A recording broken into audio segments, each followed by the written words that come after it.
Hi, welcome to Avi's Kosher Kitchen. I'm your chef and host, Avi, and I've got some of my little friends here. Some nice, beautiful wine, courtesy of Harkin Spirits. These are all Israeli wines, and before I tell you about them, I'm going to say L'chaim with one of them, this beautiful Merlot from Tishbe Vineyards. L'chaim, L'chaim v'barcha, Baruch Atah Adonai Eloheinu Melech HaOlam Borei Pri HaGefen. That's great. We're going to talk about wine in one other context today, and that is with what's coming up. Pesach! I know everybody's screaming, I gotta clean the house, I gotta turn it upside down, I gotta go through the kitchen, I gotta do. But you know what? Relax. First off, sit back, pour a l'chaim, get into it, have some joy with it, okay? Now on Pesach, we know one of the most beautiful things of the Pesach Seder, our Passover Seder, is not one, not two, not three, but 4 cups of wine. Now, how do we do the 4 cups of wine? Lots of people, I'm not here to tell you how to do your Seder, I'm not here to tell you how to run it, but I'm going to tell you that on Pesach, you should have really good wine. Now, how much are you supposed to drink? Well, here's a glass of wine. You want to drink the majority of it, 51%. So if you have a Kiddush cup that's like this, so more than half. That's pretty manageable. If you're a kid, now if you're an adult, you may want to have a Kiddush cup like this. Also fairly manageable, about half of this, a little more than half of this, okay? Now if you're going to be a little bit more of a guy, you got a Kiddush cup like this. Holds a little bit more. Now if you really think you're something, you want to be a big shot, you take the big Kiddush cup. Drink more than 51% of this and you may not finish the Seder. So I'm going to tell you, be careful, because 4 cups spread out over the Seder, plus the little sips you take in between, you want to be careful with what you do. So you do want to drink some good stuff and not some vinegar or acid, okay? And I've got some great wines here, courtesy of Harkin Spirits. We've got wines from Israel. You know, we're used to this sweet wine a lot of times that kind of tastes like cough syrup and things like that. Hey, that's fine if that's your thing.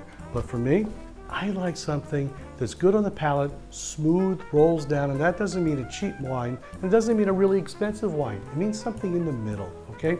So these are all wines from Eretz Yisrael. I've got beautiful things from Tishbe Estates. This is one of my favorites, by the way, 2009 Malbec. Really a special bottle. They were established in 1882. They've been making wine in Israel for over 100 years, and I got to tell you, it's some of the best, most reasonably priced wine for its class that I have ever tasted, okay? We also have this wine here. This is Kadesh Barnea, which is from the desert, the Negev in Israel. Who would think that in the desert they're making wine? Everybody thinks mountains and hills and great wine comes from there. But this is from the desert, a relatively young vineyards, established 1999, but their expertise goes back to the schools of France and Italy, and they really come up with some great stuff. And by the way, this has been one of our favorites at our Shabbat table for quite a while on Friday nights, because it's a reasonably priced wine that happens to be of excellent, superior quality. Okay, really love it. And you know, my wife loves it too, and you know, we're supposed to feel good on Friday night, right? Cleanse the heart. The other vineyard that we have here is Gush Etzion, which is in the hills around Jerusalem. In fact, this vineyard is in one of the highest hills around Jerusalem. This is the land that Yaakov Avinu, our ancestor Jacob, gave Yehuda, his son Judah, a blessing for plenitude.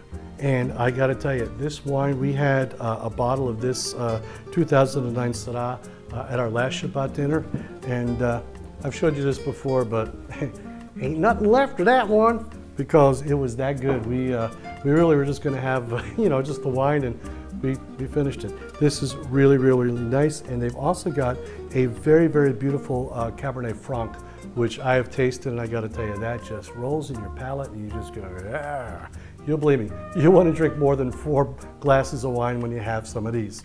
The other thing I want to tell you about these wines, when you talk about wine, we consider where it's from. And we know France has got a great reputation. They've got some great wines. Italy, great wines and all like that. Eretz Yisrael, people always think of Israel as the land of sweet wine, you know, the cough syrup type of wine, you know, the Jewish kosher wine that you go, I drink it on the holidays, but I'd never drink it anytime else. That has changed. Okay, I'm telling you, what I've got on this table, this will stand up to anything that I've ever tasted out of France, out of Italy, out of Argentina, Chile, even out of California. And I think one of the things that really does it is that it's from Eretz HaKodesh, the Holy Land. And that means that the grapes, the vines themselves, to me, are infused with something spiritual from the land. You know, if you look in the Bible, when the spies went in to spy out the land of Israel, grapes were mentioned as being huge, plentiful, wonderful, just really full of juice, dripping with juice. Can you imagine that? And here we are with a wine made from grapes grown in that exact same soil. It connects you. For me, as a Jew, it connects me with our homeland, with Israel. And as a chef, it's just good drinking. So I want to thank Harkin Spirits for this great wine. They've really provided us with some of the best I've tasted. I'm going to tell you, for me, Pesach, these are some great selections. And you know, not just Pesach, Shabbat, and not just Shabbat. Just have them one night at home. You're having a nice pasta dinner with the family. Pour a glass and say l'chaim.